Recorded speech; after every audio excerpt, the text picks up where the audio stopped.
Hi guys, நீங்கள் என்ன episode பார்க்க போகிறோம்னா சோல்லேண்ட் சீசன் 2 எபிசோட் 46 தான். போன எபிசோடு எதோட முடிச்சிருந்துருப்பாங்கன்னா, நம்ம அசுராகோட ஃபுல் பவரையும் நம்ம ஹீரோ கொடுத்துருந்துருப்பாரு. அதோட நம்ம ஹீரோ சி வேர்ல்டில் போய் எல்லா பீஸ்ட்டையும் பேசியிருந்துருப்பான். இந்த எபிசோட் அதில் தாங்க ஸ்டார்ட் ஆகுது. அங்கே தூரத்துலேயே ஒரு பெரிய மலை காட்டுறாங்க. அந்த மலை திடீர்னு என்ன ஆகுதுன்னு பார்த்தீங்கன்னா பிளாஸ்ட் ஆகுது. அந்த இடமே ஃபுல்லாக சுக்குநூறாக நொறுக்குங்க ஆரம்பிக்குது. அந்த இடத்த ஃபுல் அண்ட் ஃபுல்லாக ஒரு கோல்டன் ஃப்ளேம் வந்து ஃபுல்லாக நொறுக்கி தள்ளிடுது. அது யாருன்னு பார்த்தீங்கன்னா நம்ம ஹீரோட அப்பா தான். இது முன்னாடி போன எபிசோடில் நம்ம ஹீரோட மாஸ்டர்னு சொல்லியிருப்பேன். இது ஹீரோட அப்பா தான். உனக்கு எதுவும் ஆகலையே அப்படின்னு சொல்லிட்டு நம்ம ஹீரோட கேட்டுட்டு இருந்திருக்காரு. அதுக்கு நம்ம ஹீரோவும் எனக்கு ஒன்றும் இல்லை அப்படின்னு சொல்லிட்டு இருக்கும்போதே நம்ம ஹீரோக்கிட்ட அவர் கேட்குறாரு, இங்கே இங்கே அந்த மாஸ்டர் இறந்துருக்கு, அதாவது ஈவில் மாஸ்டர் இறந்துருக்கு, அது எப்படி இங்கே இறந்துச்சு அப்படின்னு சொல்லிட்டு நம்ம ஹீரோக்கிட்ட கேட்டுட்ருக்காரு. அதுக்கு நம்ம ஹீரோவும் எனக்கே அது தெரியல, நான் இங்கே மயங்கிட்டேன், கண் முழிச்சு பார்க்கும்போது அது இறந்துருச்சு அப்படின்னு சொல்லிட்டு நம்ம ஹீரோவும் தெரியாத மாதிரியே காமிச்சிக்கிறோம். அதே நேரத்தில் அந்த இறந்து போன அந்த உடம்புலேருந்து ஈவிலோட அந்த யாரோ ஆஸ் எல்லாமே வெளியில் வர ஆரம்பிக்குது. அதை நம்ம ஹீரோட அப்பாவும் பார்க்குறாரு. அங்கே சுற்றி இருக்கிற அந்த ஈவிலோட பவர்ஸ் எல்லாமே கொஞ்சம் கொஞ்சமாக வெளியில் வர ஆரம்பிக்குது. ஹீரோட அப்பாவும் நீங்கள் வா, சரி வா அப்படின்னு சொல்லி எல்லாத்தையும் அங்கே இருக்க கிளானில் இருக்க எல்லாத்தையுமே காப்பாற்றணும், சரி சீக்கிரமாக வா அப்படின்னு சொல்லி நம்ம ஹீரோவையும் கூட்டிகிட்டு போயிட்டுருக்காரு. அதோட அந்த சீன் எல்லாத்தையும் கட் பண்ணிட்டு நம்ம ஹீரோட டீம் தான் காட்டுறாங்க. அங்கே இருக்க எல்லாருமே ரொம்ப இன்ஜுரி ஆயிருக்காங்க. ஆனாலும் கொஞ்சம் ஒரு சிலர் நல்லா இருக்கவங்க எல்லாம் அங்கே இன்ஜுரி ஆயிருக்கவங்களாம் ப்ரொடெக்ஷனுக்காக நின்றுக்கிட்டு இருக்காங்க. எல்லாருமே அவங்களோட பவர்ஸை கெதர் பண்ணிவிட்டு வேறு ஏதாவது ஈவில் பவர் வருதா அப்படின்னு சொல்லி எல்லாருமே பார்த்துட்டு ரெடியாக ஃபைட்டுக்காக ரெடியாக இருக்காங்க. அங்கே ஆனாலும் அதே நேரத்தில் நிறைய பேர் இன்ஜுரி ஆகிருக்காங்க. அதோட ஹீரோட அப்பாவும் நம்ம ஹீரோவை கூட்டிக்கிட்டு கரெக்டாக அந்த இடத்துக்கே வந்துடுறாரு. அவங்க எப்படி வராங்கன்னா காற்றுல பறந்து தான் வந்துட்டுருக்காங்க. மேலேருந்து கீழே வந்து இறங்குறாங்க. ஒரு 2 பேருமே வந்து ஒன்றா வந்து இறக்குறாங்க. அது 2 எல்லாருமே கிளானில் இருக்க எல்லாருமே பார்க்குறாங்க. அங்கே இருக்க எல்லாருமே ஐயோ உனக்கு எதுவுமே ஆகலையே அப்படின்னு சொல்லிட்டு எல்லாருமே அங்கே வந்துட்டுருக்காங்க. வந்து நம்ம ஹீரோவை தான் பார்த்துட்ருக்காங்க. உனக்கு எதுவுமே ஆகலையான்னு சொல்லி நம்ம ஊர்லேருந்து எல்லாருமே ஓடி வந்து நம்ம ஹீரோவை பார்த்துட்ருக்காங்க. நம்ம ஹீரோக்கானாலும் கொஞ்சம் அடிபட்டு தானே இருக்கும். ஏன்னா என்ன தான் சசுராகோட தன்னோட கண்ட்ரோல் எடுத்திருந்தாலும் நம்ம ஹீரோக்கும் இன்ஜுரி ஆயிருக்கும்ல, அதை தான் பார்த்துட்ருக்காங்க. நம்ம ஹீரோவாலும் கொஞ்சம் நெஞ்சை பிடிச்சிட்டு தான் நின்றுட்டு இருந்திருக்கான். நம்ம ஹீரோ எனக்கு ஒன்றும் இல்லை அப்படின்னு சொல்லிட்டு இருக்கும்போதே மாஸ்டரும் கொஞ்சம் சொல்ல ஆரம்பிக்கிறாரு. மாஸ்டர்கிட்ட கேட்குறாங்க என்னாச்சுன்னு கேட்கும்போதே மாஸ்டரும் சொல்கிறாரு, எனக்கே அது அங்கே என்னாச்சுன்னு தெரியல, நான் அங்கே போகும்போது அந்த ஈவில் மாஸ்டரை யாரோ கொன்று தான் போட்டிருந்தாங்க, நானும் யுவாங்கிட்ட கேட்டேன், அதே நேரத்தில் யுவாங்க்கும் அது தெரியல, மயங்கிட்டேன்னு சொல்கிறான், அதுதான் எனக்கு புரியல அப்படின்னு சொல்லி அவரும் சொல்லிட்டு இருக்காரு. அதே நேரத்தில் அங்கே இருந்த எல்லாத்துக்குமே ரொம்பவும் இன்ஜுரி ஆகி அவங்களால சுத்தமாகவே எதுவுமே பண்ண முடியல. அந்த லெவலுக்கு ரொம்பவும் இன்ஜுரி ஆகியிருந்திருக்காங்க.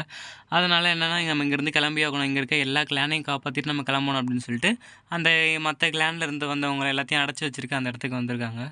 அதே நேரத்தில் அவங்க எல்லாத்தையும் எப்படிலாம் அட்டாக் பண்ணலாம், அவங்க எங்கெங்கே கரெக்டாக எந்தெந்த பிளேஸில் இருப்பாங்க அப்படிங்கிறது எல்லாத்தையும் அவங்க ஒரு மேப் மாதிரி போட்டு அதை எல்லாத்தையும் மார்க் பண்ணி அவங்க எங்கெங்கே இருப்பாங்கங்கிறதுக்கான ஒரு லொக்கேஷனையே இது பண்ணுறாங்க, ஃபிக்ஸ் பண்ணுறாங்க.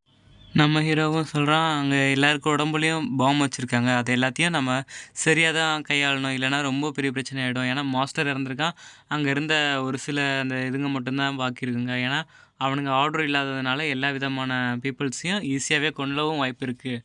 நம்ம அதனால் அவங்க எல்லாத்தையும் சேஃப்டியாக தான் காப்பாற்றி ஆகணும் அப்படின்னு சொல்லிட்டு நம்ம ஹீரோவும் சொல்லிகிட்ருக்கான். நம்ம ஹீரோட அப்பாவும் அதுக்கு எனக்கும் அது புரியுது, எனக்கும் அது எல்லாமே தெரியும், ஆனாலும் அதே நேரத்தில் நம்ம கொஞ்சம் இப்போ இன்ஜுரி ஆகிருக்கோம், அதுக்கு முதல்ல நமக்கு சரியான ஹீலிங் பவர் வேணும், நான் உங்களை எல்லாத்தையும் ஹீல் பண்ண ஆரம்பிக்கிறேன் அப்படின்னு சொல்லி அங்கே இன்ஜுரி இருக்க எல்லாத்தையும் கொஞ்சம் கொஞ்சமாக ஹீல் பண்ண ஆரம்பிக்கிறாரு. தன்னோட பவர் மூலமாக அங்கே ஒரு ஷீல்டு ஃபார்மேஷன் மாதிரி ரெடி பண்ணி அதில் உள்ளே இருக்க எல்லாருக்குமே ஹீலிங் பண்ண ஆரம்பிக்கிறார். அவரோட பவர் மூலமாக எல்லாத்துக்குமே ஒரே நேரத்தில் எல்லாத்தையுமே ஹீல் பண்ண ஆரம்பிக்கிறார். ஹீல் பண்ணி முடிச்சுட்டு அவரும் இங்கே எல்லாருமே இப்போ ரெடியாக தானே இருக்கீங்க அப்படின்னு சொல்லிட்டு கேட்குறாரு. அதே நேரத்தில் அங்கே இருக்க எல்லாருமே நாங்கள் ரெடியாக தான் இருக்கோம் அப்படின்னு சொல்லிட்டு நம்ம ஹீரோ டீம் எல்லாருமே சொல்கிறாங்க. அதோட அந்த சீன் எல்லாத்தையும் கட் பண்ணிட்டு இங்கே எல்லா எல்டர்ஸும், அதாவது நம்ம ஹீரோட அப்பா, அங்கே இருக்க எல்லாரும் எல்டர்ஸும் மீட்டிங் போட்டுட்ருக்குறாங்க, எல்லோரும் உட்காந்து பேசிகிட்டு இருக்காங்க. அதே நேரத்தில் அங்கே இருக்க எல்லாருமே சொல்லிகிட்டு இருக்காங்க அங்கே என்ன தான் நடந்துச்சுன்னு சொல்லி நம்ம ஹீரோட அப்பா கிட்ட கேட்டிருக்காங்க.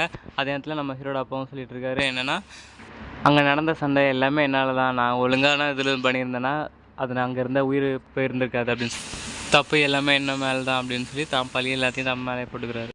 இதுக்கு மேலே நான் அந்த கிளானோட ஹெட்டாக இருந்தால் எனக்கு இதுவாக இருக்கிறதுக்கு ஒரு மாதிரியாக இருக்குது அப்படின்னு சொல்லி நம்ம ஹீரோட அப்பாவும் என்ன பண்ணுறாருன்னா தன்னோட அந்த ஹெட்டுக்கான பேட்சை எடுத்து அவங்கக்கிட்டே கொடுத்துட்றாரு. அங்கே இருந்தவங்களுக்குலாம் சரியான ஷாக் ஆகிடுது, என்னது ஹெட் பேட்சே எடுத்து வச்சிட்டாரா, அப்போ நீங்கள் இதுக்கப்புறம் ஹெட்டாக இருக்க போகிறதில்லையா அப்படின்னு சொல்லி எல்லாருமே செம்ம ஷாக்கில் தான் இருக்காங்க. அங்கே இருக்கவங்களும் எவ்வளோ தான் நம்ம ஹீரோட அப்பா கூட சொல்லி பார்த்தாலும் நம்ம ஹீரோட அப்பா என்ன பண்ணுறாருன்னு பார்த்தீங்கன்னா, அவர் இல்லை நான் இது மொத்த பழியும் என் மேலே தான் எடுத்துக்கணும், வேறு வழியே இல்லை அப்படின்னு சொல்லி எல்லா பழியும் தான் மேலே போட்டுக்கிட்டு இங்கேருந்து நான் கிளம்புறேன் அப்படின்னு சொல்லி அங்கேருந்து கிளம்புறாரு அவர். அதோட அந்த சீன் எல்லாத்தையும் கட் பண்ணிட்டு நம்ம ஹீரோ டீம் தான் கட்டுறாங்க. அவங்களும் அடுத்து அந்த மேட்ச் நடக்க போதில் அவங்களுக்காக யார் யார் பெஸ்ட் ஸ்டூடெண்ட்டுங்கிறதுக்கான ஒரு மேட்ச் நடக்குது. அந்த மேட்ச்சில் கலந்துக்கிறதுக்காக எல்லாருமே அந்த இடத்துக்கு வந்துட்டாங்க. அங்கே ஒரு மீட்டிங் மாதிரி போட்டு எல்லோரும் பேசிகிட்டு இருக்காங்க. டீச்சரு, நம்ம கேங்கில் இருக்க எல்லாருமே அங்கே பேசிகிட்டு இருக்காங்க. அதோட போட்டி நடக்கிற இடத்த தான் காட்டுறாங்க. ஃபஸ்ட்டு மேட்ச்சு நம்ம யார் யாருக்குன்னு பார்த்தீங்கன்னா, அதில் ஸ்பின் பண்ணதில் நம்ம ஹீரோ டீமுக்கும் அங்கே ஆப்போசிட்டில் ஒருத்தருங்க தான் வராங்க. அவங்க ஃபஸ்ட் டீமில் யார் ஜெயிக்கிறாங்களோ அதுலேருந்து ஒருத்தரும், செகண்டில் பேட்டில் நடக்கிற அதுலேருந்து ஒருத்தரும் வந்து தான் ஃபைனல்ஸில் போய் மோதுவாங்க. அந்த மாதிரி ஷெட்யூல் தான். அதோட சரி யாருக்கு ஃபஸ்ட் மேட்ச்னு பார்க்கலான்னு சொல்லிட்டு அவங்க ஸ்பின் பண்ணதில் அகாடமி ஸ்பிரிட் மாஸ்டர் ட்ரைனிங் அப்படிங்கிற இதுதான் ஃபஸ்ட் மேட்ச்சு. அவங்க தான் கலந்து போகிறாங்க. அவங்களுக்கு ஆப்போனண்ட்டாக யார் கலந்துக்க போகிறது அப்படிங்கிறத பற்றி தான் அடுத்து ஸ்பின் பண்ணலாம் அப்படின்னு சொல்லி அவங்கள அனௌன்ஸ்மெண்ட் பண்ணிகிட்டு இருக்காங்க. அதில் ஸ்பின் ஆகி வந்ததில் அகாடமி ஷேர்க் தான் வந்துருக்குது. அதாவது நம்ம ஹீரோட அகாடமி தான் ஆப்போனண்ட்டாக வந்திருக்குது. அதாவது அவங்களுக்கு ஆப்போனண்ட்டு நம்ம ஹீரோட அகாடமி. ஃபஸ்ட் மேட்ச்லேயே நம்ம ஹீரோட டீம் இறங்குது உள்ள.